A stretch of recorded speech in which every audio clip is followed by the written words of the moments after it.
Hello mga ka-Antrip, good afternoon po sa ating lahat. Medyo maingay ngayon dito sa shop, kaya hindi ko na po mai-air yung live po na sounds nito, kaya i-voice over na lang.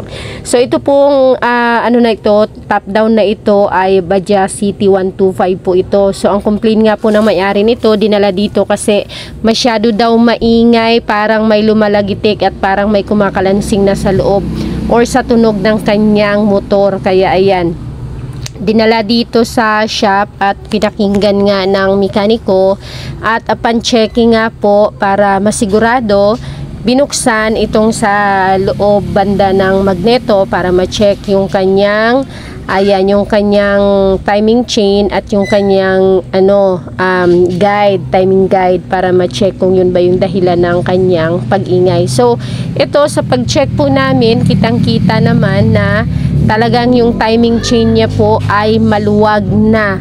So maluwag na, kaya yun yung dahilan na nag-iingay siya. So i-check pa, titingnan pa yung guide kung okay pa. Yun nga ang sabi ng sabi ng may-ari ng motor na to, pag sabi na maluwag ang timing chain, sabi niya kakapalit lang daw, bago daw yan. Halos 1 buwan pa lang daw. Pero syempre, yun naman palaging sinasabi ng mga customer, kahit matagal na or hindi naman talaga napalitan. Sabi niya napalitan daw galing sa ibang shop kasi pinapalitan niya at halos buwan pa lang, bakit nag-ingay na kaagad. So hindi naman natin mapilit or hindi naman tayo pwede makipagtalo kay customer kung talagang totoo or hindi. Pero yun na nga ang diagnose sa pag-check, pagtingin na ang kanya pong timing chain ay maluwag na. Kasya na nga po ang daliri ko at kung anuhin ko siya, yung gagalawin ko siya ay talagang gumagalaw na yung kanyang timing chain. So ayan, binuksan na ng mekaniko itong magneto para nga makita ang sitwasyon ng timing chain.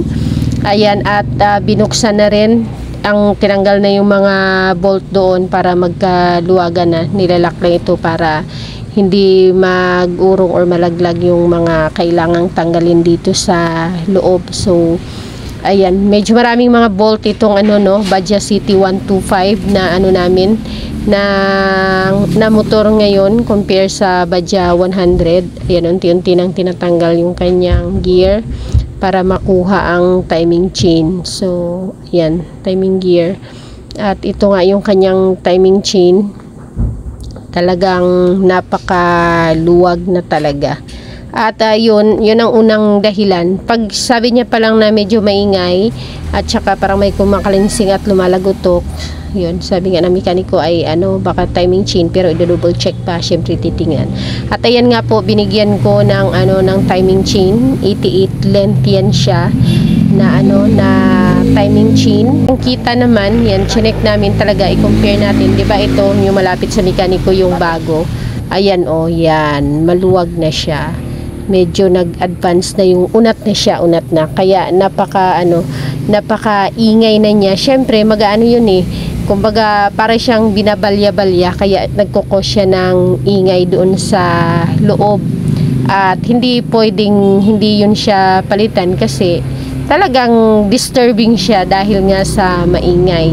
So na-check din ng mekaniko yan yung guide niya, ang timing chain guide niya. So okay naman din, hindi pa kailangang palitan. So makatipid-tipid dito si customer. Pero kung nagkataon din na kailangan ng palitan, medyo mapapamahal siya kasi papalitan ang timing chain at saka yung kanyang timing chain guide, 'di ba? Pero okay pa naman, kaya yung timing chain lang ang papalitan. Ganito rin minsan mga ka-Antrip talaga ang problema sa mga customers, kasi minsan hindi rin sila nagsasabi ng totoo. Halimbawa, sabihin nila, pinapalitan ko yan nung nakaraan lang daw, o minsan naman sabihin na kakagagawa lang yan, pero ang totoo hindi naman talaga. Minsan nagsasabi na kaka-change oil ko lang yan, pero bakit natuyuan? Syempre, alam mo na yun na hindi niya kaka-change oil lang, or baka may tagas na pabayaan kaya natuyuan. Mga ganun ba? Kasi ito, pinipilit talaga ng sabi ko nga sa customer, baka naman sir, pinagawa nyo po yung piston, kasi pinapalitan niya rin kasi ito ng piston kit, piston ring tsaka ng piston. Sabi niya, pag pinagpalitan daw ng piston nung nakaraan ito, pero bakit daw nag-ingay kaagad? Ipinapalitan niya rin daw ng cam chain. Sabi ko, baka naman sir, sinabi niyo lang napalitan, pero hindi napalitan kasi baka kayo rin ang nagsabi na hindi na lang palitan kasi nga nagpapalit ka na ng piston, baka sa budget. Sabi niya, hindi. Sabi nung shop sa kabila, nung gumawa niyan ay pinalitan niya daw bago daw. Sabi ko, hindi po kasi basta-basta po ang cam chain po bibigay ng ganyan na halos 1 buwan lang daw. So, meaning more or less lang 1 buwan or wala pang 1 buwan. Sabi ko, hindi po basta-basta bibigay ng ganun kabilis ang timing chain po. Sabi niya, aywan ko ba kasi kakapalit lang daw talaga. So, alam ko na rin yun, alam na rin namin yun na baka talaga hindi niya pinapalitan or kung pinapalitan man, hindi, wala akong ibang sasabihin kundi bakit naman bibigay ng ganun kabilis, diba? So, ayun lang, mabuti na lang talaga at ayan pinagawa niya kasi baka magkaroon pa ng ibang damage instead na ano lang, na timing chain lang, diba? Kung pinabayaan niya ito katagalan, maluwag, lumalagitik, baka madamage pa pati ang roller nito, ang ano nito, ang timing guide kasi nga kung maluwag na. Kasi sa totoo lang, napakaluwag na talaga nitong nitong kanyang timing chain. So, ayan, problema pa yan, napingas yung part ng makina na yan, bumaon na lang dyan sa mga sa mga putik-putik, dumi-dumi na yan. So hindi siya pwedeng tanggalin kasi baka magtagas doon kasi nga nabawasan na yung cover nung doon na part. Okay, so balik na po natin ang ating gasket dito sa magneto gasket para ma-testing na natin to at masarado na ulit itong kanyang magneto. Dito sa camera naman din, malinaw. Hining na ang andar, di kaya yun kanina taga galabiyog. Konekta na. Problema mo na yan. Sira. Hindi, dito wala mo nagtagas yung wheel. Dito lang yan, oh. Ruli, may putik na rin. Hindi na maglabas.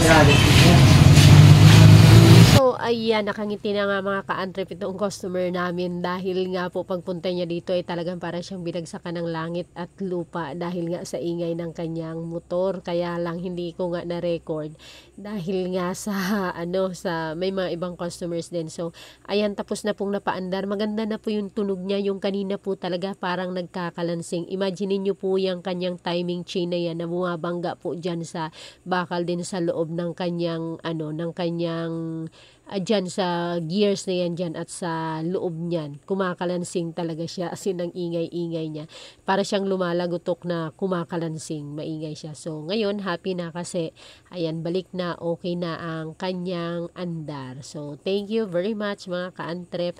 At ayan po, yan po ang problema pag lumalagitik, maingay ang timing chain niya po. So, pwede ring pati ang gear madamay niyan kung hindi niya pinagawa kaagad at hayaan lang na sobrang luwag na ng kanyang timing chain. At baka madamay na rin ang kanyang, yung gears nga at ang kanyang roller guide. So, see you in my next video. Please don't forget to hit the like at subscribe sa mga hindi pa nakapag-subscribe. At shout out po sa ating lahat. Pa-follow din po ng ating Facebook page, Ann Bailio Vlogs. Ay, ang Facebook page ka-antrip Vlogs at new YouTube channel, Ann Bailio Vlogs. Thank you so much. See you in my next video.